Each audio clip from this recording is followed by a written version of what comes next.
and welcome to the SmackDown review. I'm Adam Wilbourn from WhatCulture, joined by the WhatCulture review on this week's episode of Friday Night SmackDown. But before we get into it, if you're a fan of this sort of thing, make sure you subscribe to WhatCulture Wrestling on Apple Podcasts, Spotify, Amazon Music, and YouTube, where we do daily wrestling podcasts where we not only review SmackDown, but also Man Hour Raw, the show formerly known as NXT 2.0. We're doing Dynamite, AW Collision, pay-per-views, premium live events. We have interviews, roundtable discussions, and a roundup of the week complete with a pretty good quiz, of course, on WrestleCulture. As I said, though, joined by Michael Hamflett to review this week's episode of Friday Night SmackDown.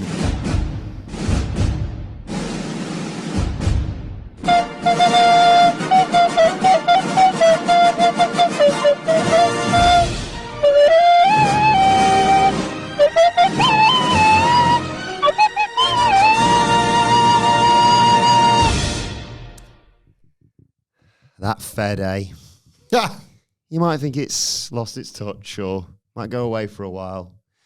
Question marks over SmackDown viewership and things like that, but it's only ever 1 week away from being absolutely goated. Light it up, light it up, light it up, light it up, tonight. I nearly replaced SmackDown Salute with like this motion. For those that are watching on video, you'll see it. I'll try and illustrate it with my words as I do the actions to you. Of me going, whoosh, whoosh, Jesus. Whoosh. What I'm doing is holding a hose pipe. Right. Putting out a Chicago fire, which was located within the walls of the All-State as that wooden roof rattled on Friday night, Wilbourn. We touched on this on the Raw preview, which you might have already listened to, or is certainly available now anyway. We'll go deeper when we get to the segment, obviously. I don't even think this is a contest. I would say what we saw on Friday was so much more than like a really cool comeback and a nice, like a mainline deep in the veins hit of nostalgia for so many. Oh my God. But it was comfortably the little best bit of booking of WWE in 2025. Wow. Like, that's the feeling that is. It is more than just nostalgia. It is just more than the, oh, yes, that person I remember. And there's you, just like you remember. Yes. Like in every single respect, and we'll get to that later. But this was such a satisfying week in terms of what happens to Punk at Clash in Paris, to the incredible follow-up on Raw, to the payoff on SmackDown, to presumably, depending on when you're watching or listening to this, it's official, Yes. follow-up. That's booking. That's the, right now you tease it. How many times has AJ Lee been fantasy booked into the scenario, with or without CM Punk being back in the company? I know for when I was putting on Raw Rumble thumbnails for the last 5 years, thank you very much. Like, it's one of them ones, like Punk's himself. I compared it to the first dance in AW, admittedly with lower stakes, because it was like a TV return and all that kind of thing. And I love AJ Lee, but I think obviously there was something so much more to the Punk return about why he'd left wrestling and stuff like that. I did see a lot of love for Tony Khan over the weekend as well off the back of this. So. Yeah, that'll happen. Like, it's just, yeah, I mean, picked a bad hand. He didn't, whatever. The fact that they didn't just lean so hard on the comeback that you watch this and you were like, well, what else you got? Like, you watched this and you were genuinely excited for the next chapter of it. The news that she's being signed to a full-time contract opens up a wealth of fantasy booking opportunities. Half the friggin' roster has fantasy booked themselves versus AJ Lee from when they were teenage girls. That has been made nakedly apparent this weekend. And we kind of already knew it with Roxanne Perez and Cora Jade, who like must be a little bit gutted that she's now out the company. But I've mentioned the Lyra Valkyria tweet. The fact that, who was it? It was Saraya. Said she was away with her friends in Vegas and was glued to the telly. Yep. Like, we're jumping ahead, sorry, but like it's the headline story, and I do want to fold this into some pretty heavy duty criticism. So we'll do a bit of praise now. The influence that AJ Lee had, it's like if you weren't aware of it, or you didn't necessarily give it that much thought or pay it that much mind because she's been gone 10 years, it was made undeniable. Like within the second minutes and hours that followed this return, like there was people in a building many of which were sold the ticket on this, that 99% promise, that wrestling's best one. You know, the idea that like you can make something predictable in the good way and then still feel like a surprise. You know, Punk, I'll save that for later actually. That's the best kind of promotion. A surprise completely out of nowhere, blow your mind is awesome, right? It is. That's really, when you're in person especially, what? Yeah. But the best actual wrestling surprise is the one that you're certain is going to happen, but you're scared of your own doubt. I've had two that I can think of, probably more. Very, very privileged and fortunate, but there are two specifically that I think of, and it's Kevin Owens at War Games in 2019 as the fourth man for Team NXT, and it's Steve Austin just before the bell rings next to you in Dallas, in Texas. And Cody. I tricked you, Steve. And Cody, actually, yeah, that's three. Yeah. Those are the best ones. Yeah. Because you want so much to believe this thing you've worked yourself up into a frenzy for, but they've not outright told you. So on like the slimmest of technicalities, you couldn't have been like Punk does that promo, Becky Lynch says whatever, like a bit of a pop, but everyone's leaving going, we've also experienced that because the Undertaker coming out of WrestleMania 40 was everybody going like, dong, yeah, that's what we said, Undertaker, like, so it kind of, you know, it cuts both ways.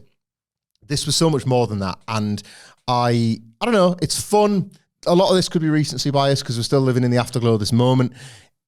You know, it's way more fun to have recency bias and to live with the magic of this. And like, this is the proper stuff. That was what I was going to say. I've circled back around at the point I wanted to make. There was a time, I call it a 20-year period, where basically the best moments in WWE were things like this because they were leaning on them. You'd have a Raw 25 where like there was a legend on that list that you haven't seen for a while. You know, like TNA was going to go, decide it was going to go on Monday nights for the first time. So they were like, right, let's make up with Bret Hart. Like, Dixie. Like they would every now and then have a return or a debut or whatever. You know, every WCW wrestler that came through after the invasion, every sort of, well, Batista's coming back. Like there was so many of them, but it was kind of all they had because you'd long lost faith that the stories were going to be any good. And it was just like, oh, so-and-so's injured and they're coming back. We say it all the time. What's the best thing? When you've not been around. Yeah. Because you could buy that pop for a bit. This felt like it wasn't just that. It felt like a product and a result of some fairly careful storytelling. And so what you're saying is let it play out? No. Yeah, again. Well, I'm letting this play out. An identification, I think, internally, that they were pushing everybody with this Punk Rollins thing, the wrestlers included, to be like, yeah, we're still doing this, are you joking? And then just at the right point when it's like, but we do need it hot for one more match. What's going to do that? Well, Becky Lynch and AJ Lee are about to just pour gasoline all over this. Like now, this mixed tag is, well, like by leaps and bounds hotter than like, say, for example, a 4-way clash in Paris. In terms of like your Seth Rollins main event program. So much hotter. It opens the door for two separate feuds coming out of this. The return to the Punk Rollins thing one last time and Becky Lynch and AJ Lee, or AJ Lee versus whoever. It's so gratifying, like all the way around. The moment was great. The return was immensely satisfying. The booking in the build up to it was excellent. The fantasy booking in the aftermath is really exciting. Like this, we're in the sweet spot, aren't we? Yeah, home run stuff. And now I'll get to the big criticism. Before you do that, just quickly, as a little retention strategy, you and I have watched it collectively probably, 20 times? Yeah. Separately and together. And I think I've spotted something that you haven't noticed that makes this thing even better, but I'll reveal that when we get to it. I'm excited for that, genuinely. I want to offer some balance. You know, if there's nothing but a podcast in which we literally physically salute the show, if that podcast can't offer you balanced criticism, what can? Yeah. I have so many problems with what happens about 45, 50 minutes into the show. And there is absolutely no doubt in my mind that this was WWE's, like this was Brock washing. It's their own version of sports washing. Like back he comes, shitting everything up. And it happens here because they know idiots like me, dyed-in-the-wool marks like me, are going to spend so long talking about AJ Lee that I kind of run out of energy now to complain about this thing or be critical of this thing. Like really, really cynical. I still find it an interruption to my like federally scheduled programming. Like I don't want it. I don't particularly need it. I didn't like the application of it here. I don't welcome the next 2 weeks of it. To me, there was so much more that you could do with John Cena other than this. All of it feels icky. And the fact that they knew they could do it, they could get away with it because the crest of the wave that would be ridden in the aftermath of SmackDown, like, bothers me. It like, in quite a deep way, it bothers me. And I'm guilty of getting so lost in it. And we'll talk about it when we get to Brock. Sort of forgetting myself of, like you say, all the other stuff. Yeah. Major other stuff, obviously, that goes along with it. That there's a bit of me, and I feel awful about it, that it's like, I'm kind of excited to see what happens at WrestlePalooza between those two. It's one of them. So this is it, right? I wonder if it's. No, I'm not virtue signaling here. If that's even a phrase that you can say without it having its own like terribly toxic connotations. I am no better or worse than anybody else in terms of like where I draw my lines. Yeah. Like, and I think that applies probably to most of us. So you'll sit there like while wearing a Newcastle United shirt and talk about their Saudi Arabian ownership. Wrestling historically littered with wrong-uns. You know, I was never blind to the idea that like Vince McMahon leaves, they're the good guys now. Do you know, like it's all that sort of stuff. Tony Khan's a billionaire. Like, nobody's a billionaire unless you've done bad things or the way that the money's been arrived at has been done. I hate this like whataboutism as well of like, we can't say, someone can't sit there and criticize something because they can go, well, what about this? Well, both things can be bad. Yeah, we're stuck. It's all bad. It's all bad. So I'm not doing this in a way, although it'll piss people off anyway if they want to be pissed off by it.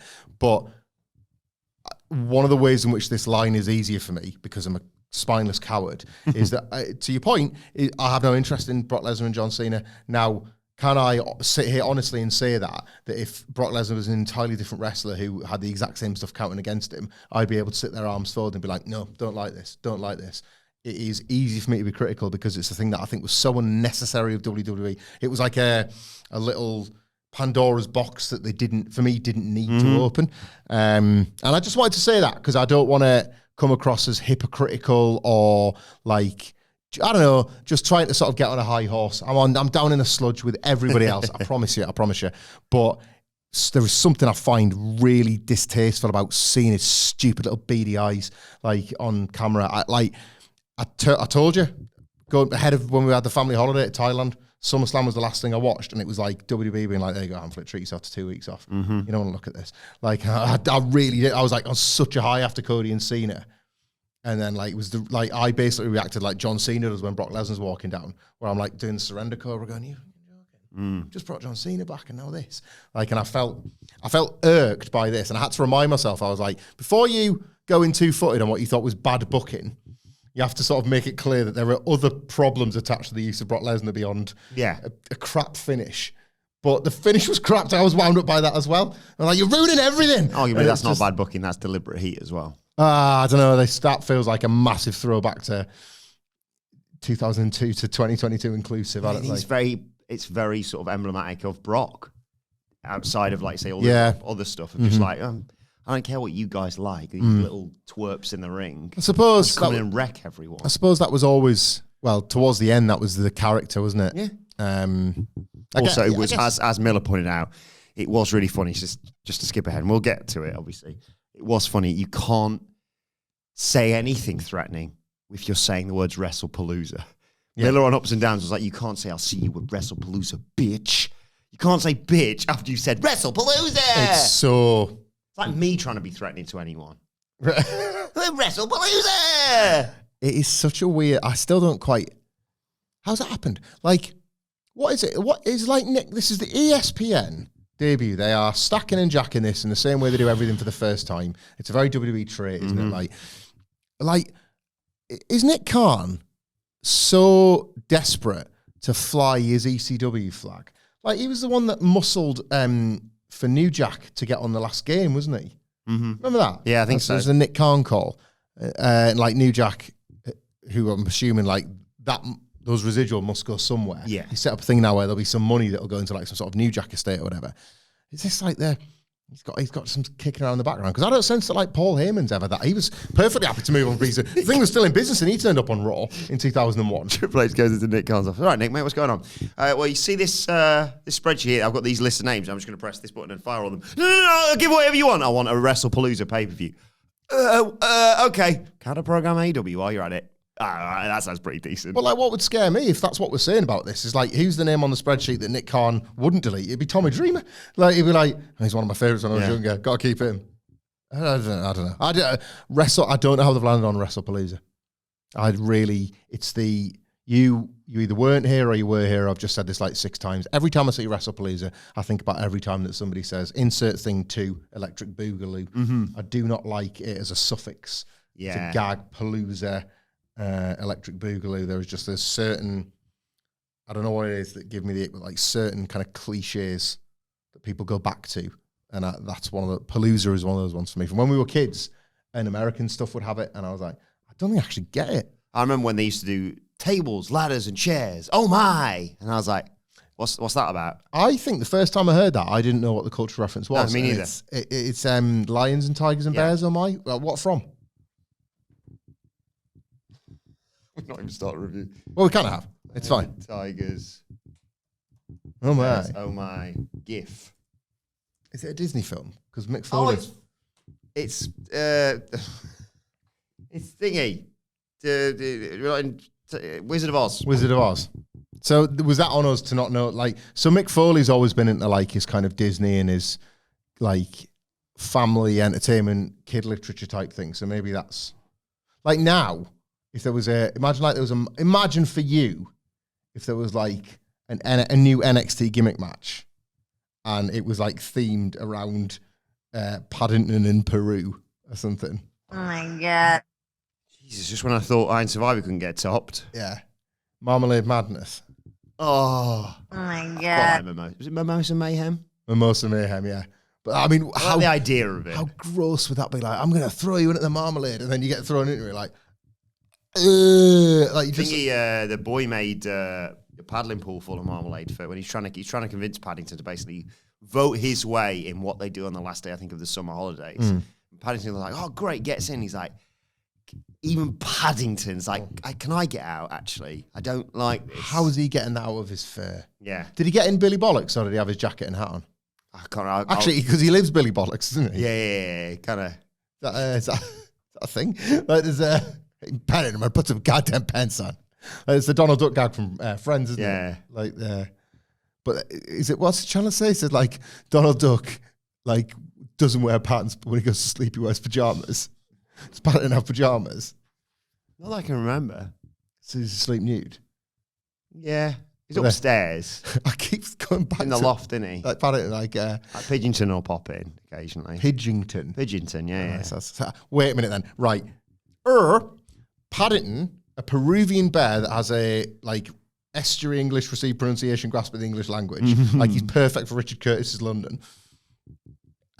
Just happens to have landed somehow, I forget how, at Paddington Station, and when adopted by a family is thus named Paddington. Yes. Like again, the train pulls in at like, I don't know, Newcastle Central. Marylebone.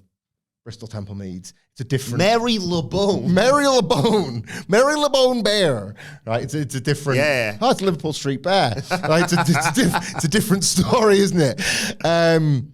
So that's, I can accept that. I don't like Paddington, but I can accept that. That's the station name. Where has Pidgeonton flown from / been found? That's quite an easy one, actually. I'm fairly certain they adopt Pidgeonton or they nurse a pigeon back to health. And they're like, what are we going to call it? Steve, Gary? And he's like, what about Pidgeonton? Everyone's Paddington pitched that. Yeah. Egotist of the highest order, as usual. Pidgeonton's pretty class, though, because he's always someone who appears when Paddington needs some help. And he's like, Pidgeonton, help, I need, a rope or whatever. And he comes back and he's got an ice cream.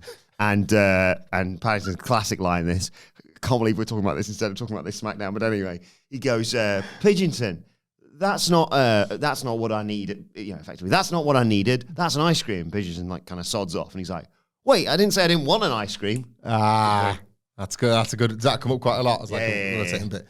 Just the narcissism of Paddington Bear. Like, again. He's got a top hat on, Pidgeonton. I will say that. So he's bolloco as well then. Like, there he is. Absolute little legend that he is, Pidgeonton. Oh, do you know what? With the hat on, he's a pigeon with attitude. Yeah. Hatitude. I think I like this guy more than Paddington himself.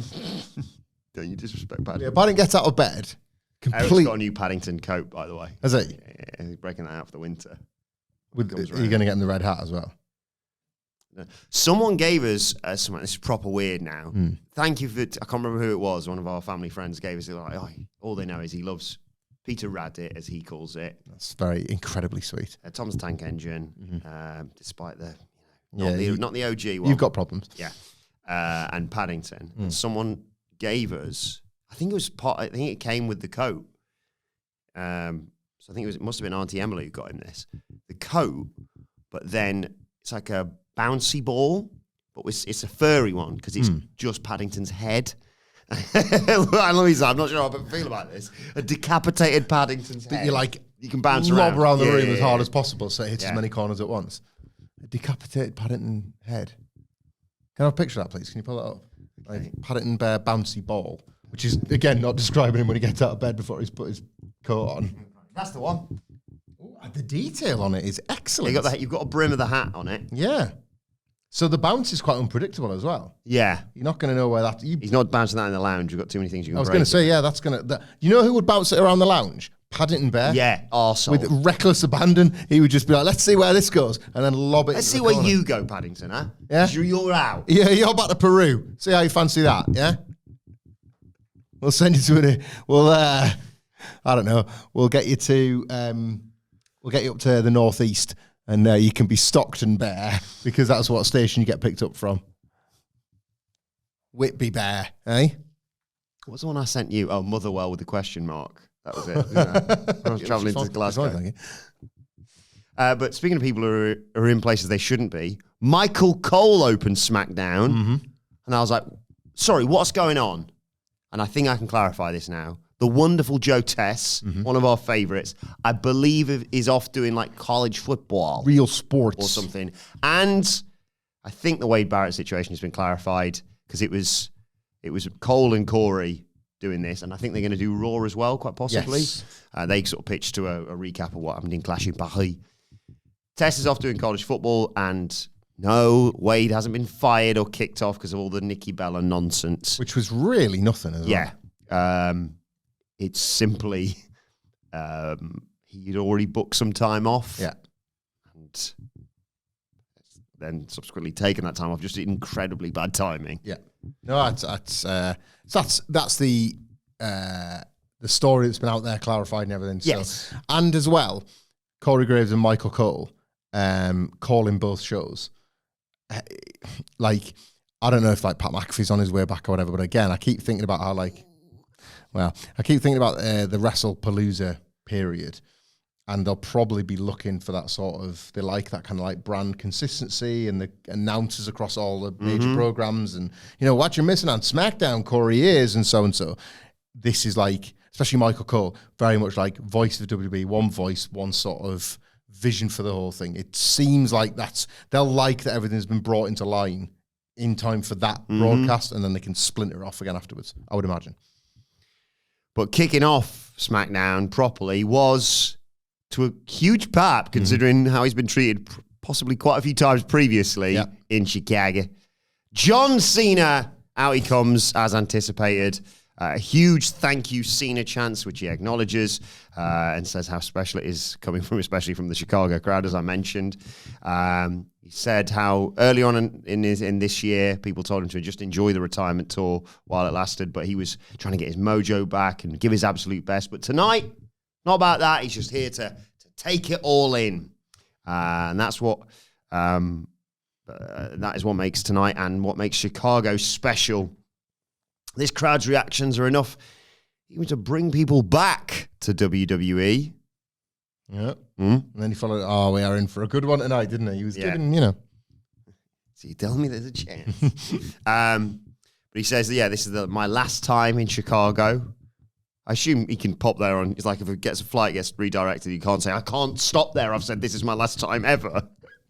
No, but you don't understand. People can't see me in Chicago. Yeah, we get it, John. That's very funny. Very nice. No, I'm deadly serious. And the last time he'd ever be on SmackDown, and then I got the next bit written out verbatim because I thought it was a wonderful sort of summation of what history's got in Chicago and this building. I view it as a beautiful moment, he said, because 23 years ago in this very city, you allowed me on SmackDown to walk down this ramp in my skimpy little tights, slap Kurt Angle in the face, ruthless, aggressive, and start this crazy ride we've been on for over 2 decades. I've had WrestleMania matches with Triple H in this building. I've had US Open challenges in this building. And this is the building where I might have finished second place in a world title match, and that title end up in CM Punk's fridge right here in Chicago. Oh my God. This place is special. There's often an argument about what the greatest crowd in WWE is. In my mind, there's no argument. You allowed me to start here. I'm very, very thankful because you kept me honest. You made sure I gave my all. You let me experience failure, experience humility. And for the last time when I really needed it the most, you let me experience joy. That's the Chicago way. I don't have any other words. I just wanted to say thank you so much for a beautiful end. Enjoy of a hell of a night tonight. Excellent. I watch these John Cena segments and matches, which we'll get to in a second, and other wrestlers interacting with this John Cena. And I just despair. I mean, I feel like I'm saying this every week. I despair. This is so hot, and I'm really loath to accept this rationale that the only reason it's hot is because there's like a sense of relief around it. That was what I was going to say. Do you think it's more appreciated because of the worry we had that this was going to run till December? I think there's like a small percentage, but what is the point of this tour? Fundamentally, it is him appearing in a town for the last time ever. So every town would have had this. Every town would have had the sense of finality. John Cena has probably got something historic in pretty much every building I've visited. Yeah. Right? Like, this was a good promo, but he could do a version of this promo in so many buildings. And up until February, could have got this rapturous ovation. I watch these and love them so much. I don't just regret how bad the booking of the heel turn was. I regret the excitement of the heel turn moment itself. I would turn back time and erase that. Yeah. Like, I love this. So, like, it is a bit of a be careful what you wish for moment, isn't it? We've said it a lot this year because you sort of had to. That was like, well, the heel turn was one of the great moments in wrestling history. The follow-up was useless. I think that's a universally accepted take, right? Mm-hmm. Heel turn amazing, follow-up, that's a good L. And your mileage may vary on the elements of the follow-up, but broadly. Yeah, I think initially it was fascinating, wasn't it? Like, we were so excited for after even not like the first Raw promo he did, people were like, well, that's fallen a bit flat. I quite like the first one, but it was just that, remember that period where like every week he had, like, cut a different heel promo? Yeah. I'm this heel now, because they couldn't find what fit, And then he kind of, the Cody Rhodes WrestleMania match going flat on its ass was the moment it was like, there's no way back from this. We're trapped in something really bad here.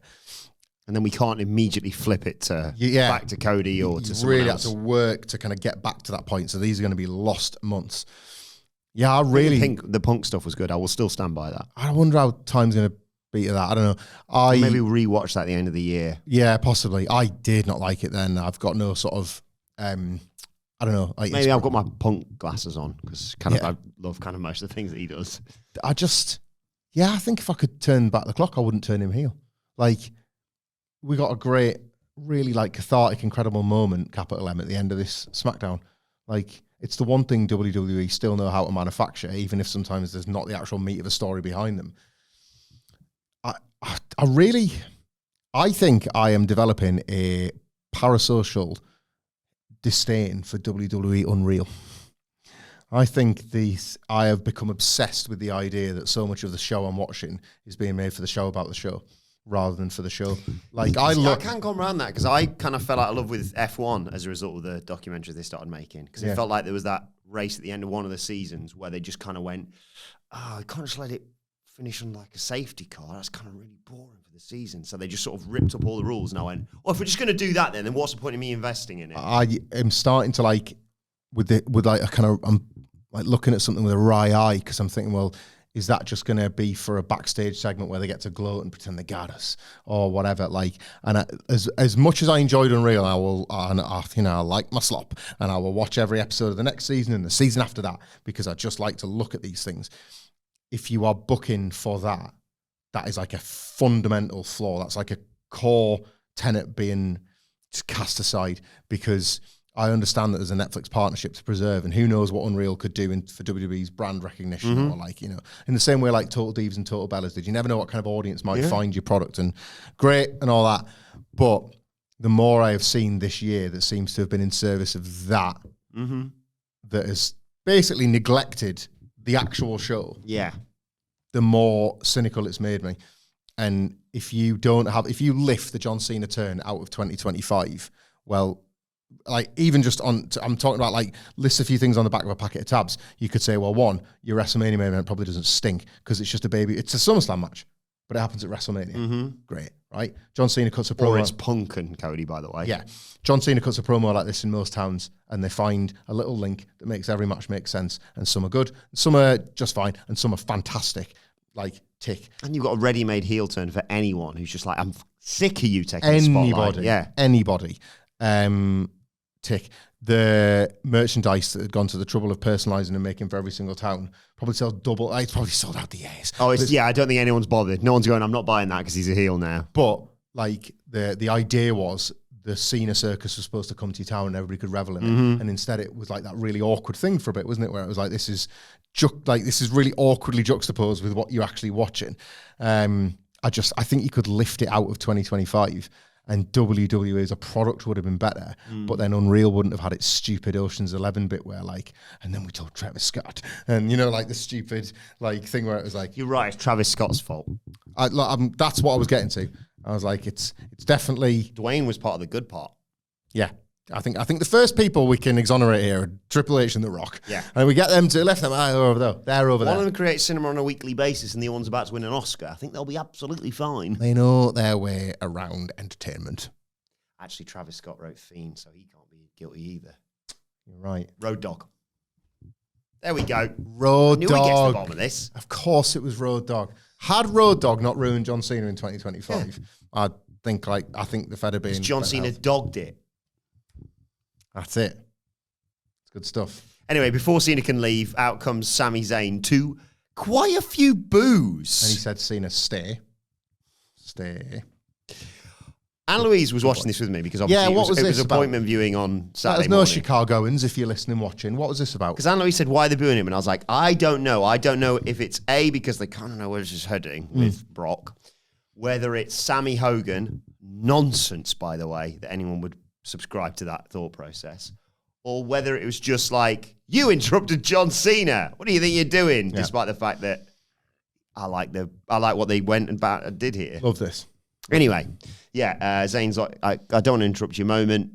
Cena tries to sort of save it for him, saying, no, look, it's happy hour here in Chicago and I'm here for the booze. That's very clever. But yes, Sami wants to thank Cena on behalf of everyone in the back for what he did. And he wants to bring things full circle. He remembered debuting him against Cena as he was the US champion, of course. And he wants to start the Sami Zayn US Open Challenge. I like that as a concept, by the way. And Cena sort of gives it a stamp of approval, goes to leave again. Sami says, John, don't leave so quick. 10 years ago, I barely had one foot in the door when you gave me this opportunity. Now I see you clearly have one foot out of the door. But if tonight is your last SmackDown, and tonight is the last chance I ever get to share the ring with you, then it would be my honor to pay you back and give you what you gave me 10 years ago, a shot at this US title. I'm not saying we do it in a month or next week. Let's do it in Chicago right now. To quote the greatest of all time, John Cena, if you want some, come get some. And John Cena accepts, saying, what the hell, you're on. Let's get a referee. Sami Zayn, what a gift for this man for not the last couple of years, but think of all the stuff, the sludge that him and Kevin Owens had to like trudge through in the Vince McMahon years in particular. Sami Zayn here cut a good promo about a great idea. How often did he have to cut an incredible promo selling a terrible idea? Yeah. What a nice thing that, like, he did a really good job with this, but the idea was absolute top corner. Out of nothing, you have come up with a brilliant idea. If somebody's hit that like in the run-up to Sami Zayn coming to SmackDown in order to have him win the United States title so he can win it exactly 1 week before John Cena has last night. I don't know at what point in the chain that this idea came together, but top draw. Like, so good that they land on Sami Zayn getting to offer John Cena his first US Invitational on John Cena's last SmackDown. And looking past that, as a way, if they keep doing this, as a way to have Sami Zayn lose before winning the Royal Rumble, potentially. Because the open challenge is like wound him down or whatever. I was So it could be Karrion Kross. I was so impressed with this. Yeah, I was really impressed by it. Like, I'm going to give them more credit than to say it was luck. I'm going to give them more credit than to say Sami Zayn was winning the title and somebody on the Wednesday went, hang on a second. Like, this is ideal, isn't it? Yeah. Like, they've put some real thought into this. And again, to tie back to something that happens in the main event, like 2015, AJ Lee, Sami Zayn separating his shoulder before he fights John Cena, was 10 years ago. Yeah. 10 long years ago. To us, it might feel like it was 2, but it was 10 years ago.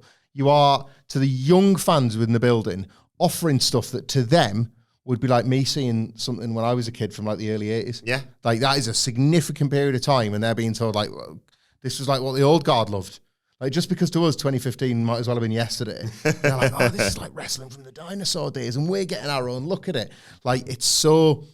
That is the nostalgia to mine, because as much as it might make me cry to say it, 2015 is nostalgia now. Jeez. You know, we've just had 10 years of Bayley versus Sasha in Brooklyn. Available on Best Match Ever, by the way. Forensically investigated by myself and Sidge. But I don't know. I was so impressed with this idea. And Sami Zayn delivered the idea very well. But as soon as it came out, everybody got it. Everybody clued in. It was like, this is amazing. What a fantastic bit of business. And the match. Oh my God, the match. Oh. Yeah, so early on it was a sort of stalemate, wasn't it? Of like, well, you can do this, you can catch me with an arm drag, I can catch you with an arm drag, put you in a headlock sort of thing. Cena could have at least separated his shoulder to make it fair like the first match. Zayn sent Cena very hard into the corner. It was a very pro-Cena crowd, so it kind of worked actually quite nicely. So Cena fires back and does the same, and they both go down, and we go to a break. When we come back, Cena turns another attempt from Zayn at a springboard into an attitude adjustment. Only gets a 2 count from it, though.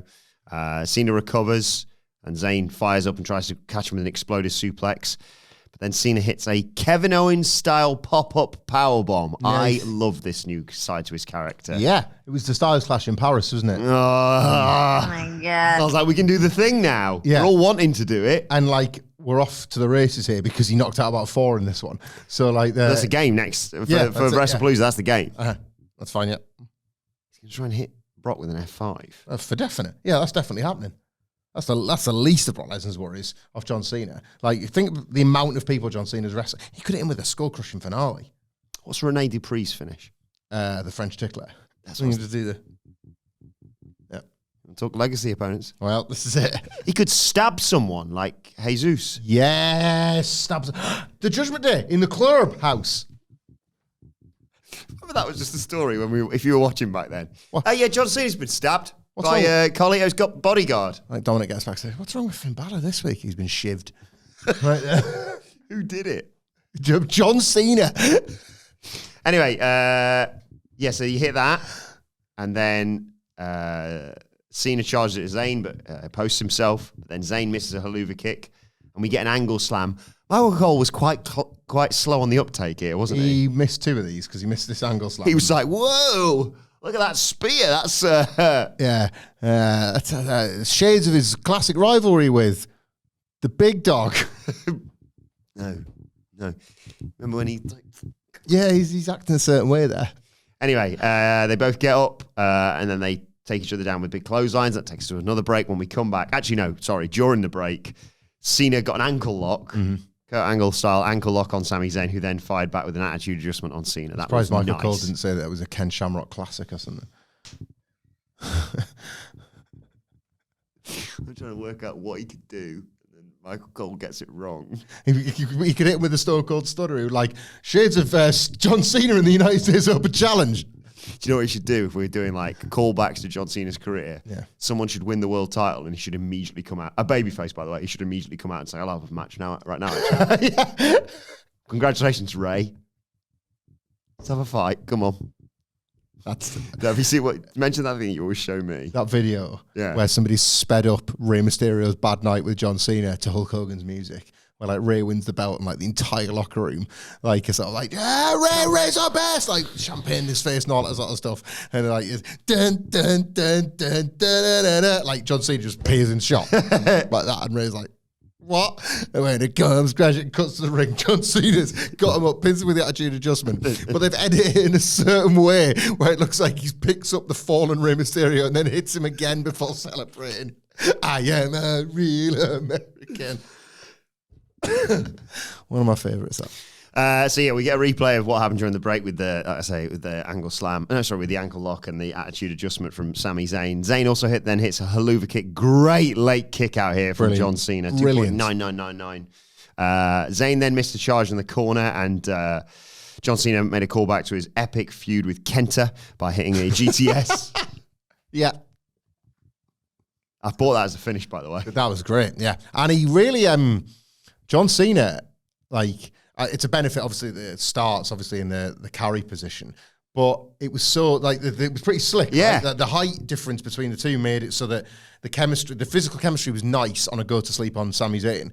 And it really took your breath away because you were just, your brain goes, here we go, another AA. And then, why is he pushing him forward? Oh my God, there's a go-to-sleep. Oh my God, they're in Chicago. You have that, straight away. It's like a really nice feeling, isn't it, of recognition. Like, Michael Cole got there in the end. But, like, that's like, machine gun recognition was really cool. He should break Seth Rollins' nose before this year's out. Cole's like incredulous. What did you do that for? Do you know the one thing we don't need, John? And that's the springboard stunner. That can stay. Leave memories alone. They all suck ass. Never hit. Got any move? You better get there because I'm coming. Got any move? 5 moves to doom, is it? Oh, I've got 6 moves and it sucks. Imagine like lightning fist though. One more lightning fist. No, please. thank you. Imagine Samoa Joe. That should be his last match. He should not win it by the lightning fist, but he should hit it at least once. If it's like Dom or something, it'd be so funny. Brock. 6 AAs I'm worked. I guess I'll have to resort to this. Just thinking of him doing the springboard stunner against Samoa Joe and Samoa Joe doing the walkaway thing and Cena's so far off he hits him. Like Joe's trying to do the whatever, swaggering away. Bang. Oh, Jesus! Yeah. Spear. No, not yet. Spear, he says. It's his rivalry with Jey Uso. Yeah, better spear than Jey Uso. Yeah, he sure did. What we do, guys? Zayn kicks out. And then I wasn't sure if this was planned or not because it felt like the crowd led the RKO chant. No, now you might not have, eagle-eyed viewers may have noticed that John Cena called the old Spotsky. Louise was like, why is he talking Yeah, so much? eagle-eyed, eagle-eared. You're not even watching. You're in a different room. Like, I hear John Cena exposing the business. I was in the kitchen, and yeah, they go RKO because they're onto it. Michael Cole's yet to figure this out, but like the fans are like, oh, he's doing other famous opponents' moves. So RKO. And John Cena just like gets up from selling, like crawls over to Sami Zayn and the referee. I'm like, RKO in a minute, mate. And then like crawls back over to sell all over. Counter it. Yeah, counter it though, yeah. And then, would you believe it?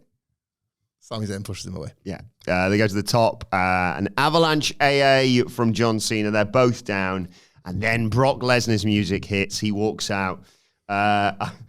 This is the thing. Like, I think Brock Lesnar, like you say, we've talked about all the horrific stuff outside of the ring. I think genuinely, inside of the ring, he's one of the most fascinating wrestlers of all time. Because if he likes you or he wants to make you look good, he can make a wrestler in the Yeah, I would night. agree with that, yeah. Like, him sort of being on board with Daniel Bryan or whoever it might be, being like, well, I can't out-wrestle you, but I could be a, like, spidery little dickhead. Yeah. Compare that to Dean Ambrose. Not Mox. This isn't anything about Mox, but it's in the character of Dean Ambrose and him being like, no, I'm not feeling this. Not doing Knocking that. Braun Strowman about, beating him easy and then punching him in the head. Yeah. Whereas, like, I don't know, him selling for whoever it might be. Remember the diverticulitis match against Finn Balor? Yeah. Yeah, that sort of thing. Mm-hmm. Just like, if he wants to do something with you, he'll do it with you. But there's also an aspect of, yes, he'll, if someone hits him where they shouldn't or whatever, he'll just smack you, Braun Strowman. Yeah. But there's also an aspect of, I'm sure he does as a professional care, but But if it's not you that he's working with, you're just some other guy, he doesn't care what really happens to you. The way he pulled that referee out of the ring. Out you come! Referee just goes flying. And then I wasn't sure if he tripped or whatever when he came in, but I immediately thought, that's going to have made him angry. Yeah. Now he's going to hurt people more. And it's Sami Zayn getting it first. Yeah. So he F5 Sami Zayn, another one on Cena, does it again to John Cena, and then he just walks out before subsequently saying, like I say, see you at WrestlePalooza, bitch. Cowards, man. Just lame loser cowards, everybody involved here. Cowards for bringing back Brock Lesnar. Cowards for not giving this match a finish. I understand what you're saying about Brock is kind of cast often as the spoiler, but I was loving this match so much that I wasn't...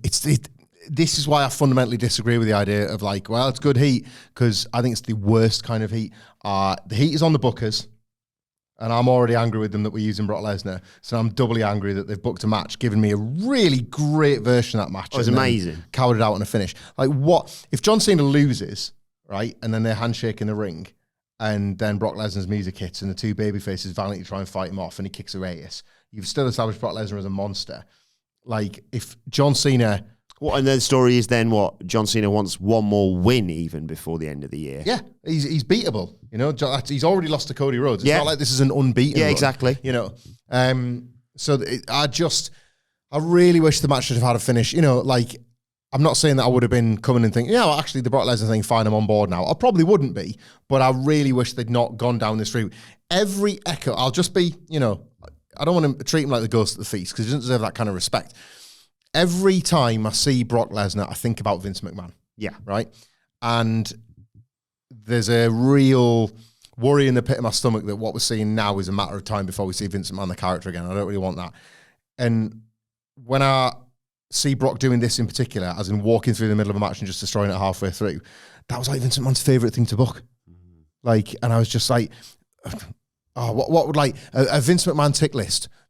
Like a John Cena thing, a Brock Lesnar running, a match without a finish. They're all things he loved. And I was just like, like real, like sort of stench on it that I didn't like because I was having such a good time with the match as well. And the vibes in the building were fantastic. And he does bring the vibes down. Now, that's what a heel should do. So maybe the match on the night, we'll see, I guess. We'll see. I'm intrigued by the match. I'm sort of a bit scared about what happens after. Yeah, I don't want him back around in the well. landscape as well. Like this feels like it's there's a way there's the Gunther match that I want to see. Yeah, I've Beyond heard that. Obafemi, but again, it's just big lads, basically. That's it. All you're thinking is like, well, who's massive that he's never faced before? It's like, it's stuff that you can live without. Like when he was gone, I wasn't missing him. I think that's the thing for me. I wasn't, the thing, yeah. You know, so shame. Good, really good match. Really good. Recommended, genuinely. Absolutely. Like, it's such a shame for the finish because it doesn't really matter. What do you think, Dave? Do you think Dave will rate this or no? Yeah, I think he'll go. I'm not as good at Dave Whisperer Sidge, but I think it says it's above 3.5 on telly, right? Yeah, I think this will get 4. I think maybe the finish will take it down to 3 and 3, but the match was sensational. It was. Yeah. It was really, really, really fun. Following this, it's confirmed that the Cena Lesnar match is going to happen at WrestlePalooza, and then the SmackDown GM who's having quite the night. Yeah. Carmelo Hayes walks up to him, wants a US title match, but The Miz jumps in and says, tag title match, please. And the SmackDown GM, can't remember what his name is, says he'll take it under advisement. And Melo's understandably like, oh, it's this close to getting a US title match. And now he's like, what's your problem? I got us a tag title match. That's what you wanted, wasn't it? And then we pan to a car pulling up. And I thought, are they going to do the whole, who's in their car? But it was just Becky. It was Becky Lynch. She was here. Like, say just Becky. That was awesome. Melo don't miss, do they? Why is that? Because they are awesome. We get a hype video for Aleister Black. He came back to WWE hoping it'd change, but the well was still poisoned. And he's going to purify it. So that's good. He's got some like tablets or something, presumably. Carry on. Priest follows the rules while Black follows the rules until he doesn't. Me playing Monopoly. I'll be the banker. Was that the end of this? It led straight to Damian Priest walking out. What was he talking about? We're back to that, are we? Shove him in his stupid little room where he's waiting for a knock on the door that never comes. Because what was this about? I have not enjoyed a single moment of Aleister Black versus Damian Priest except for the sort of Schadenfreude moment of, oh, Jason, the wrong Dublin. Like That did get a huge bap when I was watching that. Were you in the building for that SmackDown? Or were you in Dublin? We were just in Dublin. That Dublin crowd for the Switching Disco, by the way, was insane. I don't know. It's the match straight away, isn't it? Yeah. Priest walks to the ring and Black attacks him. Yes. And then kicks him into the crowd. And it's like, come back. Is Damian Priest still going to be alive? Mm-hmm. And he kind of wasn't. He's getting advised not to get involved. And he shoves him out of the way and runs down to the ring and gets kicked immediately. But having looked like he was just going to get his ass handed to him because he was concussed or whatever, he fought back. Surprise headbutt. Then Black fires back with a nice looking top rope Meteora for 2. Go to a break, come back. Suddenly Priest's in control. He's got Black stunned on the top rope, gets him up for a razor's edge, but Black escapes. Spinning elbow, running knee for a near fall. Priest hits some elbows of his own and a big clothesline. Some elbows, old school crossbody. Black rolls to the outside. He gets hit with a flatliner on the apron. Priest sets up the announce table, raises edge onto the table. It doesn't break. Oh my God. In the ring, Aleister Black tries to beg off. He gets lifted up for the South of Heaven, but he grabs the referee to prevent this and cause a bit of a distraction, and then hits the Black Mass out of nowhere for the 1, 2, 3. This SmackDown was a bit of a sandwich with like really lovely rustic sourdough bread, wasn't it? Like I haven't got much nice to say about such large portions of it, and yet I could sit here and agree with you and say this is one of my favourite viewing experiences of the WWE year because of how much I love the opening stuff with Cena and Sami in the main event. I was happier when this looked like it was going to be angle more than match, and then they tried to make it both. Yeah. Like, it really did seem like they're doing Aleister Black gets the jump, wins the match, but then he tries to do that thing where he's like, right, done, I'm done. And it's clearly obvious that Damian Priest in a fair fight would have given him a run. Yeah. And then he sort of gives him a run anyway. And then so Aleister Black, in something that reminded me a lot of Bo Dallas has been working his mind games, and then the mind games are, it's 5-on-2, we'll just cheat. Like, this is that, isn't it? It's like, I've come to, what was he said? Dilute the well of poison. Mm-hmm. Grab the referee. Like, it's all bollocks, isn't it? It's all bollocks. To be fair, actually, wait a second. What did he say? Priest is who he is and follows the rules, Priest is who he is and follows the rules. Black is who he is and follows the rules until he doesn't. And to be fair, he did. He followed the rules right until he realised I'll just grab the referee once I'm getting it with a choke slam. And he jumped him before the match. So he's basically telling, like, well, just talk normally then, Aleister. Just say, like, I'm a dirty fighter. I don't... All right, wanker me. That's what we need. I'm a right wanker me. Like... I will say, I really enjoyed this episode of SmackDown on Saturday morning. But I will say that is because I watched the opening 45 minutes and then the last 20 minutes. And then on Sunday night, I went, all right, I better watch better eat my vegetables. I better watch the, and then I'll give you a spoiler alert. I watched this middle bit that we're kind of speeding through and then went, I want to make myself feel better. I'll watch the AJ Lee thing again. And do you know, right, I'd like to think this isn't considered bad critical analysis. If you were to watch all of this episode, and I sense plenty of people watching or listening to this review have not, the middle portion of SmackDown, the crowd would have been perfectly content if it was first segment, last segment. Yeah. Right, we'll call it a night then, shall we? They seemed, in the next match in particular... When are we going to get to the fireworks factory? To be voting with their silence. Yeah. Like, no! I'm not reacting to nothing! You're taking time away from a Becky Lynch promo that I don't think she's going to be alone. Yeah. Brock Lesnar is going to be on SmackDown this week. We'll preview that later on this week alongside the Women's Championship match between Tiffany Stratton and Jade Cargill.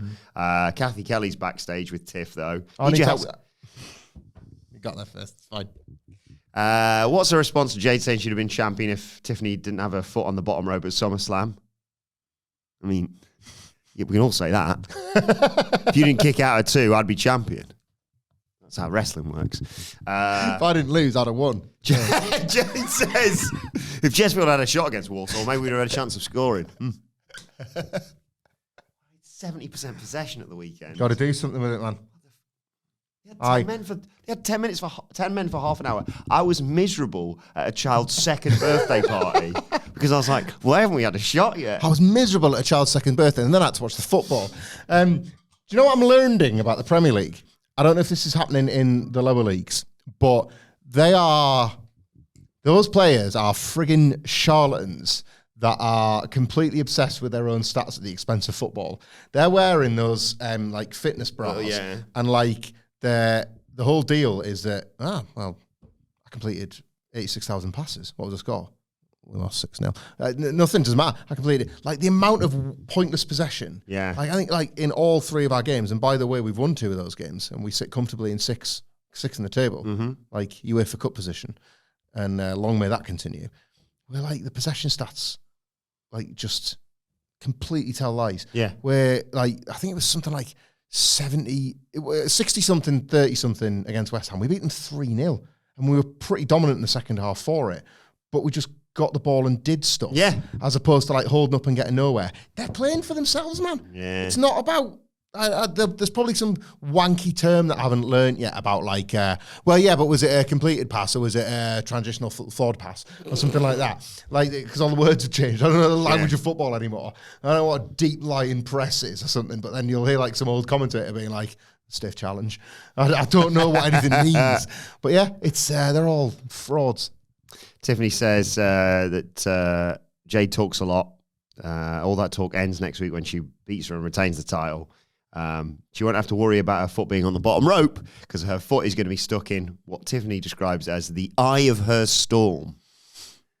And you and I are clueless as to what that could possibly be alluding to. Why would you try and kick somebody's entrance theme? That's what I don't get. I'm going to shove my foot up your ass. Jake Cargill takes this surprisingly well, by the way. If someone said, I'm going to shove my foot in your anus. Do you know, this used to come up a lot in the Attitude Era, and it was Austin that would do it. And it was like, I can't remember if he said this exact word, but a wrestler said it, break my foot off in your ass. Right? And I was like, imagine like, I understand the need to cause a wrestler pain, but to penetrate their anus, their sphincter, their butthole, all the way up with your foot, which likely has a boot on, so it's even wider than your regular foot, and then like Psycho Sid your own ankle. Like, you get unless like it's very like well lubricated, it's going to take a while to get the sweaty arse in the middle of the match and that. But unless you've got like access to proper lubrication, it's going to take a while. I've heard get a foot up an arsehole, right? It's going to take a while. So you're really like, and the refs like, I can't even look anymore. This is really awkward. Well, the fans are like, should we just go get something to eat? Like they're not stopping, just screaming, and I was like, no, I'm doing it. I told you. And this. they've not tapped. They've not tapped. Right? Still going. This is my new finisher. My foot is going like straight up your ass, and then they've finally done it. It's like, it's just what I always wanted. My foot is clean up your ass, well, now what do I do? Snap your own ankle. I'm the winner, just crying. Was there a line once? I think it was AJ in Styles. This is in TNA where he said, "I'm going to shove my foot so far down your throat, you'll be pissing shoelaces." And I was like, I don't think he understands how human anatomy works. How long's your leg? And like, and it's a solid. So like that comes out the back, AJ. Liquids come out the front. That's Also, do you think that would be that's the least he worries, isn't it? Just gonna nip to the loo. Oh, what the hell? Do you think he's still got, unless is he taking his shoe off and then just taking it out? He just didn't like finish the promo. You're gonna be pissing shoelaces and boot, and he just thinks that like the two things. AJ Styles pissing shoelaces. I want to find out where he said this. Eric Bischoff, yeah. He'd be pissing out shoelaces. Oh God.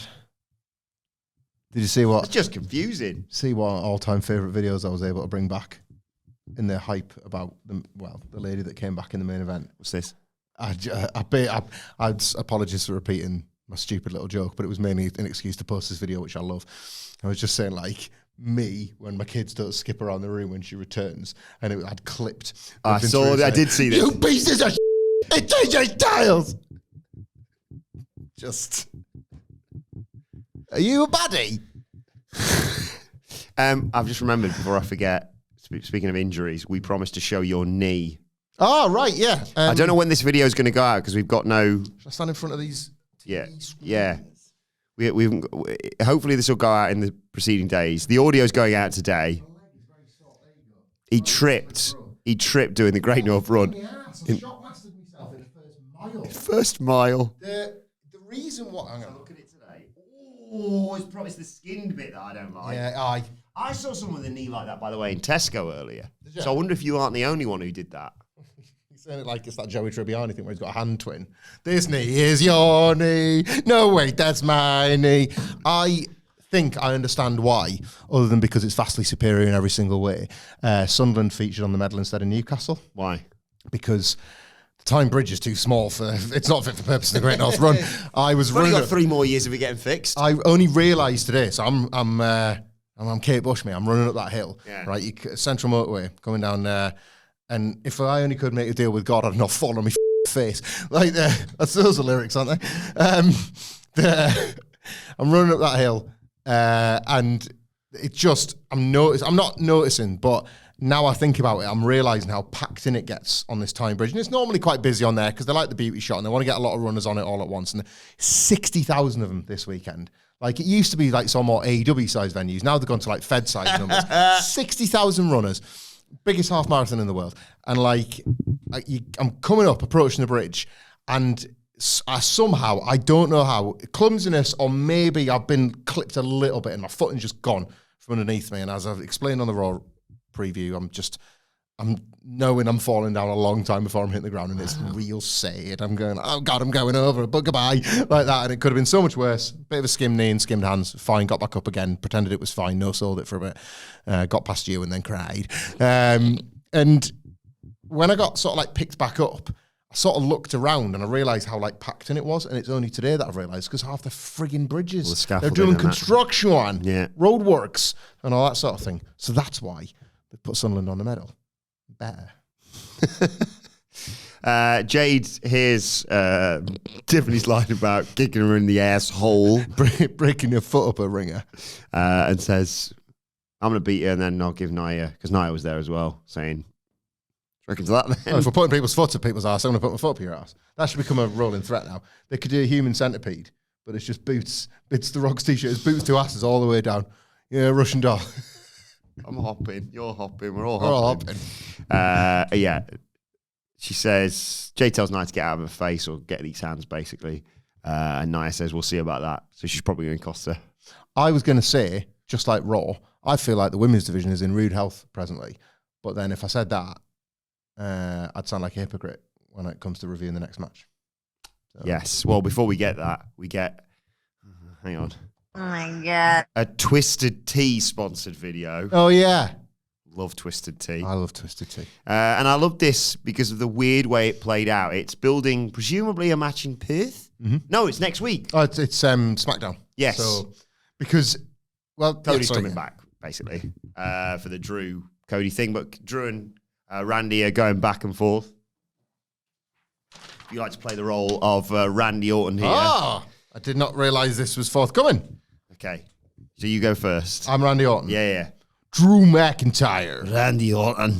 You think a man that's been around here long enough to see what I'm truly capable of would quit while he's ahead and shut his damn mouth? I want to make one thing perfectly clear.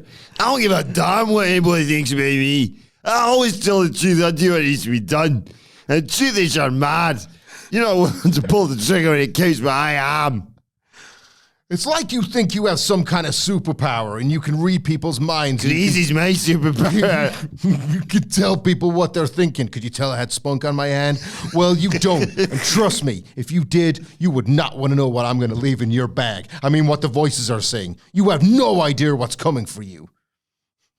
Oh, God, Wilbourn, 1 second. I just thought of this in the moment. I know, I can tell.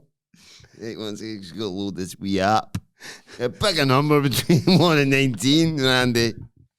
9.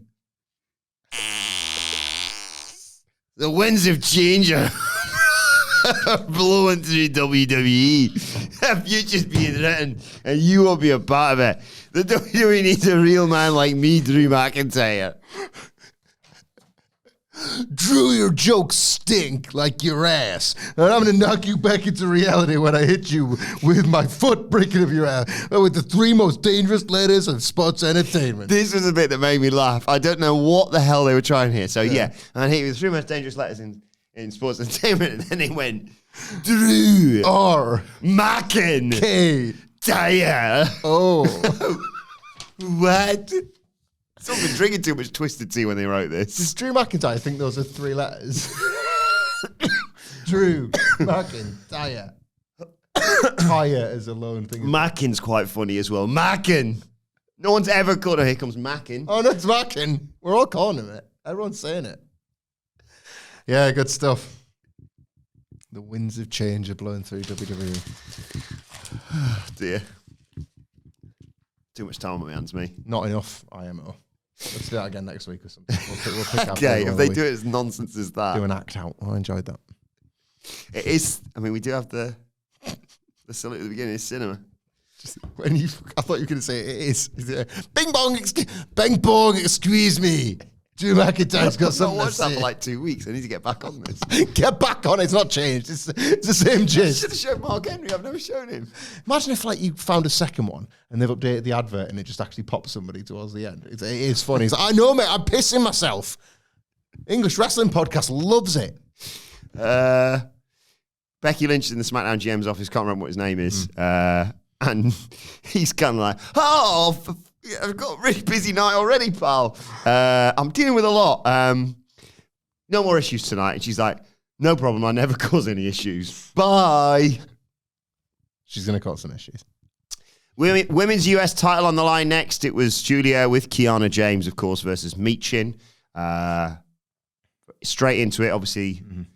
Michin pin. I've missed last week's. Did Michin pin Kiana James in like 5 seconds? Flash pin. Kiana James swung the bag, missed. Michin rolled her up. Yeah. But obviously Michin kicks Julia's ass early on. There's a nice drop kick in there, but as she goes to the outside, Michin's baseball slide is caught, and Julia hits a nice neck breaker on the outside, elevated neck breaker to the outside. When we come back, Julia's hitting Michin with headbutts, but Michin fires back well with some German suplexes, hits a running cannonball, sets up for heat defeat, but Julia escapes and hits the sit-out driver, but only gets 2 from it. Michin fights back with a sit-down powerbomb for 2. Kiana James, yet again, she did it at the beginning, jumps up on the apron, but she gets hit with a great leg drop from Michin because she's leaning into the ring. But turns around, Julia hits the Arriva Dirge knee. It's good. For the 1, 2, 3. Not bad wrestling, but bad booking that made wrestling bad. And it's the... I feel sorry for Michin. She always gets this sort of... Yeah. Well, it's the same. I was going to say, we've had a lot of this in the women's division. We've had even more of it this year in the tag division. Yeah. Like, I can't... You know, I said, like, for people that don't watch to really go and enjoy Sami Zayn versus John Cena. I can't say that for this. And the All-State Arena aren't quiet for much. And they were quiet for this. Yeah, like, functional pro wrestling, but is it? Because the function is to... Like, other than tell, like, a really cool story in the ring, is to generate an audience reaction to that story, and they failed to do that. But the booking has given... You've just asked me to recap how we got here, and it took me less time to recap it than it did Michin to pin Kiana James. Julia is multifariously miscast. She is miscast as a heel. She's miscast as this champion that kind of just, like, defends a title willy-nilly. She's miscast with Kiana James, where they haven't really explored that relationship beyond that first week where she was like, I'm your business manager now. Great. Okay, she needs a mouthpiece. This might work. Heel with a heater, that kind of, and that's all it's, you know, sort of been reduced to. Really, really disappointing.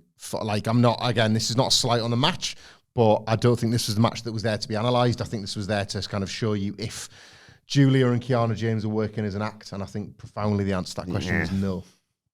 To who is working as an act, and that's Charlotte Flair and Alexa Bliss. Right, she's nursing her knee in the back and talking about how she's not had a great time whenever she comes to Chicago. When who should show up but Alexa Bliss and Dr. Lily.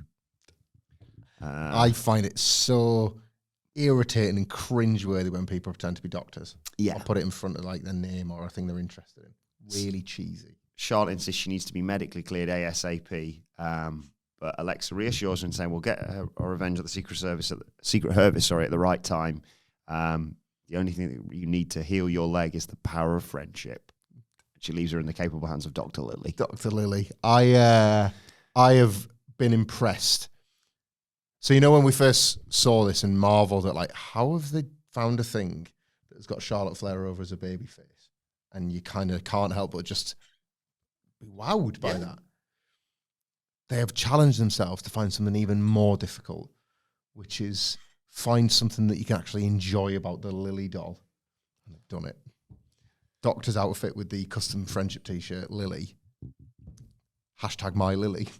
Like, there's been many hashtag not my Lilies. Yeah. I don't think I've liked a Lily yet, including when you had gimmicks attached to it. Mm-hmm. I like this. I also want Charlotte Flair to come back next week completely healed. Totally healed. Dr. Lily's done it. Yeah.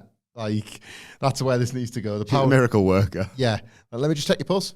Yep. Friendship's flowing through you just fine. Like, I love it. Just these two. Can't get enough of them. Total bollocks. Actually, that's not true. I can get enough of them. And it's apparently when they like do those live promos where it all falls flat on its ass. Me in the Great North Run. But backstage with the doll pretend to be a doctor, fine. Yeah. It's weird that, isn't Don't know why, but most of the time you think, let's put one of our most successful female wrestlers ever out there in front of the people. No. Keep her in the back This with works. Alexa and a doll. This works. I don't know what to tell you. I don't make the rules. I really don't want these two to split until WrestleMania. God, no. If it's still hot, keep rolling. Has Dr. Lily got a referee's license? Could she special guest referee the split match at WrestleMania? I would be amazed if we've not reviewed a match where Lily was the referee in the past. Or, like, at very least, a outside enforcer. I was going to say, what are the chances, this feels very much like the old regime, but what are the chances that some poor bastard who's in NXT right now is going to be brought up to the main roster when Lily becomes human? Like, you're Lily. Just like congratulations, I don't know. Oh, God, it'll be Thingy from Chase U, won't it? Who? Oh, Thea Hale. Don't do that to her. Do you know what? I'm so glad you said that because I realise what you mean now. Like sort of a human, but with like the hair and I was thinking like a football mascot, like a Lily doll, 6 foot, 7 foot mascot sort of thing. Omos as Lily. Omos in a Lily mascot outfit, like nearly 8 foot tall because of the extra size for the head and stuff. And then he takes the head off. Oh my God, it's Omos! Well, I thought it was Dr. Lily. Nobody has sold it. It's a ginormous mascot walking around. Yeah. You ever seen WCW's mascot? It's called. It was called something like Wildcat Willie. Yeah, I've heard about this. Yes, Wrestler Cat Wilkins or something. And it is. But the thing is, it's like a giant. World Cup Willie was. Yeah, so it's not World Cup 1966. 66. Yeah, maybe it's not Wildcat 1960s. 1966. Yeah. It's something, Google it, it's something close. But the problem is, because of the type of hair it's got and the bandana and the gear it's wearing, it sort of looks like an animalised mascot Randy Savage. It does, doesn't like, it? There he is. It's got the belt. Doesn't it? It's like Macho Man Randy, what animal is it? That's Wildcat Willie. Macho Man Randy Wildcat. Randy Savage. Isn't it like, because that was the original one. The original Wildcat Willie's kind of like a dojo guy. Like he's in the Death Riders. Ah, okay. And then he's actually nobody likes the Death Riders. He looks a bit like a cereal mascot, doesn't he? Yes. Eating your WCWs. Probably goes soggy. There's quite a few Wildcat Willies. According to Wikipedia, at least. No, there's only one I care about. There's only one I choose to acknowledge. Yeah. And it's the one that looks a bit like a ginormous mascot, animalised Randy Savage. What animal's he meant to be? He's not a wildcat, is he? Well, no, this is what I think they've looked at. The standards and practices have looked at the first Wildcat Willie and have gone too violent, too dangerous. Make him Alf the alien with teeth or something. Like, oh, his initials are WCW. Yeah. It's clever. Right. There you go. Just a small matter of the main event now, SmackDown. So, Seth Rollins shows up. Oh my God. He was on form. Very good. Very good. He's in the crowd, or he's in a skybox, or whatever they call it. Microphone in his hand, and he says, Chicago! Tonight we're all witness to history, because the legend of your hero, CM Punk, dies right here, right now. And to do the honors, One last time, chant his name, because they're chanting for CM Punk, obviously. To do the honors, let me introduce you to the greatest female wrestler in the history of planet Earth. She is your Intercontinental Champion. She is my sexy, brilliant, incredible Irish wife. Chicago, welcome to the big time. I give you the man, Becky Lynch. And out she comes to the anticipated Chicago reaction, let's say.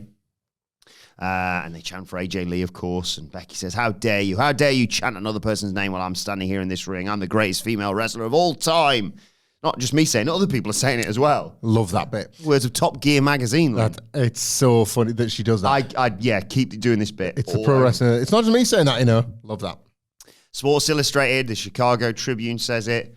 Oh, classic Chicago. I wouldn't expect you to know what greatness looks like. Oh, your teams suck. The Blackhawks suck. And I was like, wait a second. CM Punk and AJ Lee went to a Blackhawks game, if I remember rightly. Yep. The Cubs suck. The White Sox suck. The Bulls suck. There's a Chicago Bulls player in the crowd. He should have hopped the barrier. How dare she?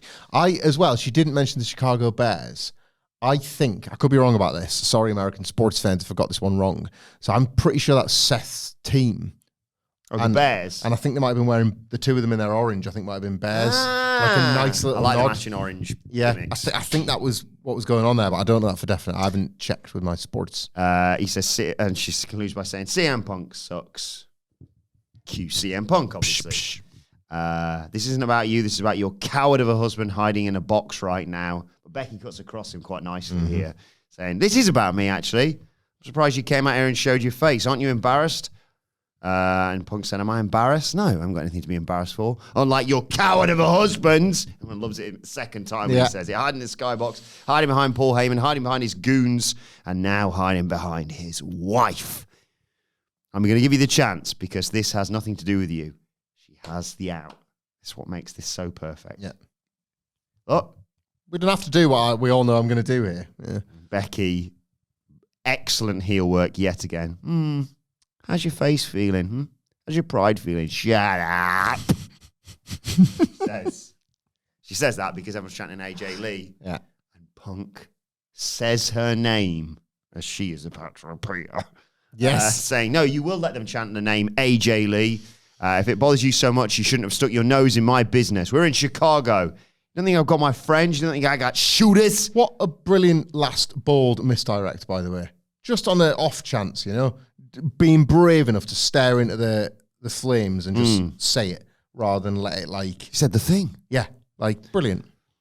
You don't think I can snap my fingers and have one of my sisters jump over this rail and beat your ass? She's there. Sisters, I'll do it. Becky's like, come on, I'll kick the race. Which one is it? I'll kick all the races. Punk says, you know, I can give a call to Bailey and have her come out here and beat you up. Becky's like, I'll kick her ass too. Done it before. Who else you got? You got any more friends? Punk says, you don't think I can call in a favor from the Eradicator, Rhea Ripley? Suddenly, Becky's a little bit more shook. Bothered by that one, yeah. Like, I can fight someone who's not a fighter, and I fought Bailey enough that I reckon I can take her. Oh. I'm worried about that one, yeah. She doesn't really have a comeback for that. What she simply does is she goes, well, I think, slaps CM Punk right in the face. What are you going to do? I don't see anybody. Who's going to save you? And she just paintbrushes CM Punk. So good. I'm glad they repeated it. She slaps him. She pushes him. She puts her head in his chest. She sort of winds up. All this. Punk just eats it.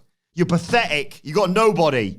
Punk just climbs out of the ring. By the way, occasionally I should have mentioned, it keeps cutting back to Seth, who's having the best night he's ever had. Pissing himself laughing. Right? Run away.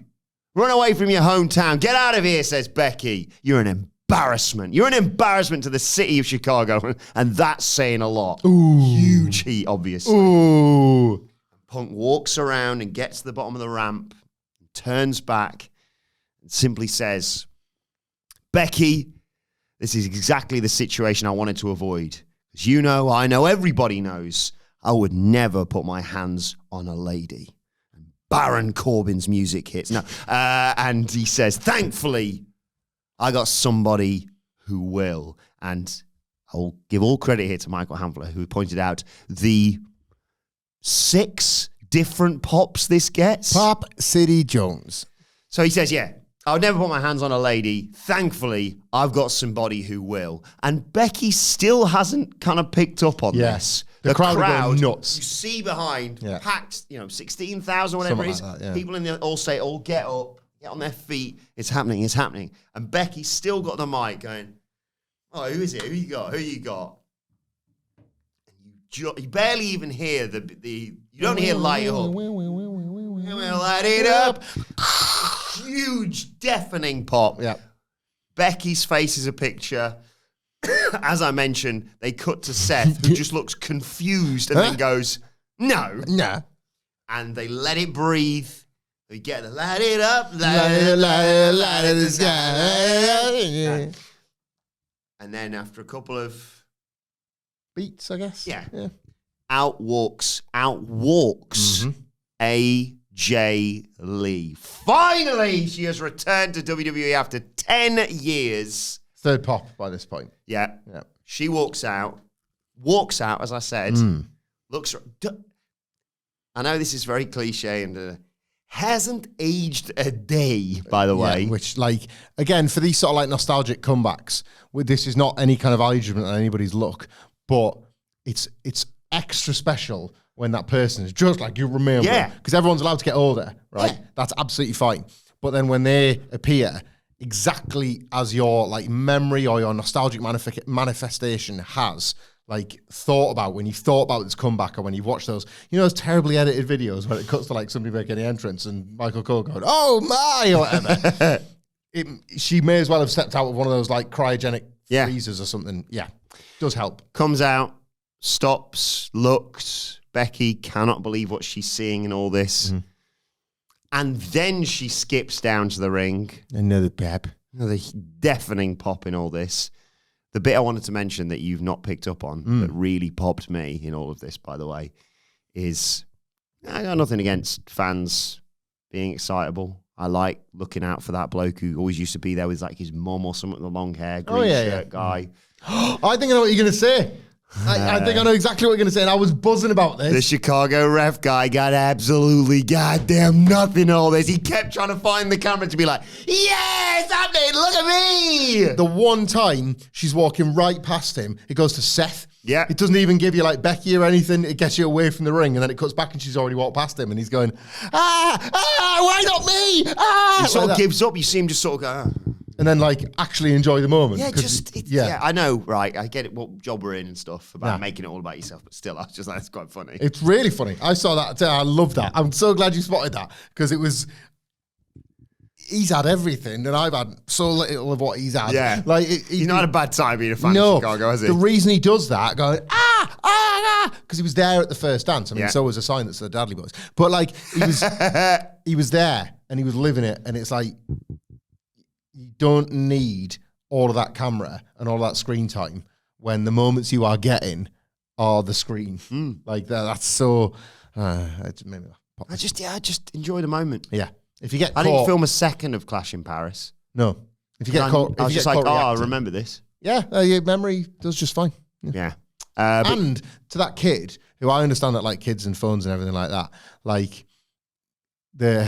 hope that was a lesson about if a TV camera is filming you, your phone video is not essential. You could probably just capture that bit from SmackDown and be like, there you are. You've got that. So she skips down to ringside. She skips all around the ring. Becky sort of realizes I'm kind of trapped here. Mm-hmm. I can't really bail. And then, by the way, the cut to the proudest I've ever seen CM Punk look, with his arms folded, just beaming at his wife coming down. She walks up the steps. She climbs into the ring. And then before that, she does the lean on the apron. Just look at. And she's she's happy for this reaction, but she's also I'm going to kill you. Yeah. For what you did. I was all just starry-eyed looking at the Fed again. That's my Fed pose. I was leaning on the floor in my living room, the feet up behind the back of my head, watching the animated hearts around my head. Everything was back. And then gets in the ring, jumps off the bottom rope to spring herself up to the middle rope. Brilliant. To sit there. The music stops to allow this reaction to echo. And Becky, who's just been selling this whole time, is suddenly like, she's dropped the belt. She already dropped the belt pretty early on. And she's like, I'll kick your ass. Runs out, gets tackled by AJ Lee, who puts a beating on Becky. Becky spills off, tries to get away. AJ catches her. Where do you think you're going? Slaps her around a bit. Another Fez press in there. Jumps all over her. And then grabs her and just walks around maniacally, licks her hand. Big old slap to Becky's face. She spills to the outside. Becky scrambles around. She's crawling around. Seth's come down to the ringside area. He's like, quick, Becky, get away. Punk's like, please step over that barricade so I can beat your head in. Yeah. In the end, what happens is Becky stumbles up the ramp.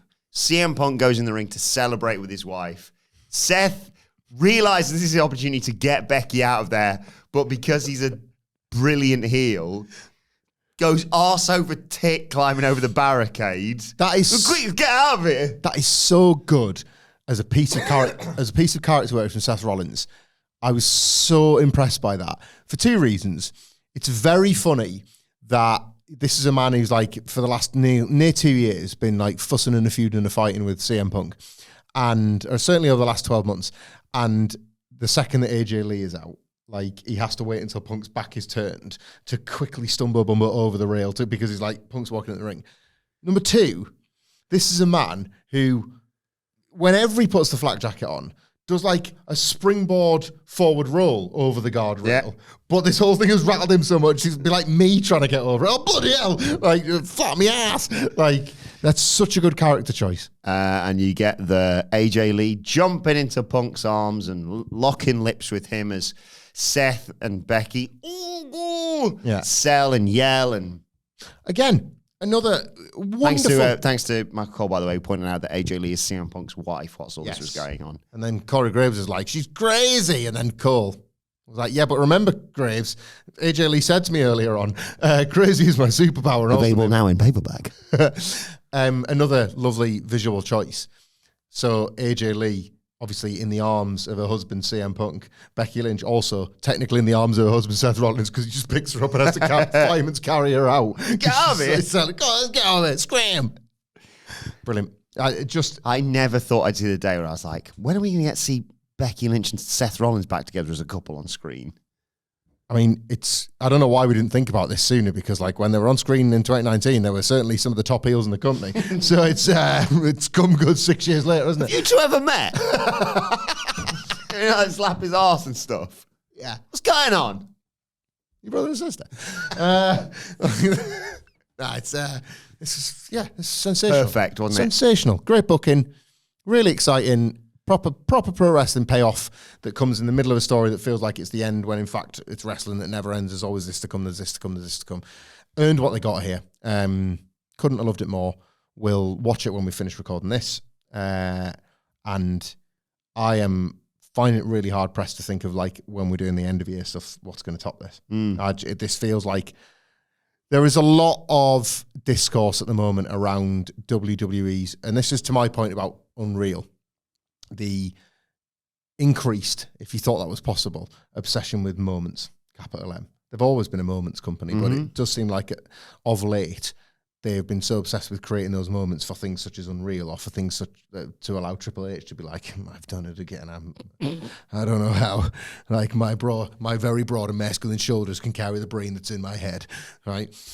That it's kind of coming at the expense of everything else, and wrestling promoters have historically kind of suffered from this. Smell of their own farts, high on their own supply, whatever you want to say. It's like the moment was so cool, they get addicted to that, and they forget that the true ones come from the work that gets done in the run-up to it. This was that. This was the proper stuff. This is the stuff I want more of. There's stuff there. There was a lot of validation and a sense of like vindication for everybody. And they're baby faces. So it's not just AJ Lee coming back and it's like, it's nice to see her again. Like you mentioned Baron Corbin, right? If he rocks up as a surprise, he's getting a massive pop because people have missed him. But he was a heel. And it's like, well, what do you do with that? these two were the top baby faces going against the two top heels. So it couldn't have been better that it was the right person for the right night with the right reaction. This is a 10 out of 10. Yeah. Let us know your thoughts on that and everything we discussed in the comments section below or on X at WhatCulture WWE. Watch there, you can follow both of us. You can follow Michael Hamflett at Michael Hamflett. Follow me at Adam Wilbourn. Follow us all at WhatCulture WWE, as I said. Make sure you subscribe to WhatCulture Wrestling, wherever you get your podcasts from, for daily wrestling podcasts, including the Raw review tomorrow. We'll be talking more about AJ Lee, CM Punk, Seth Rollins, and Becky Lynch, one would assume. But for now, this has been the SmackDown review, where we've talked all about Dr. Lily helping Charlotte Flair. The women's US title being on the line. Damian Priest versus Aleister Black. Another huge WrestlePalooza match being confirmed. And AJ Lee finally returning. The SmackDown review. It's got all this, and I fell on the floor. See you soon.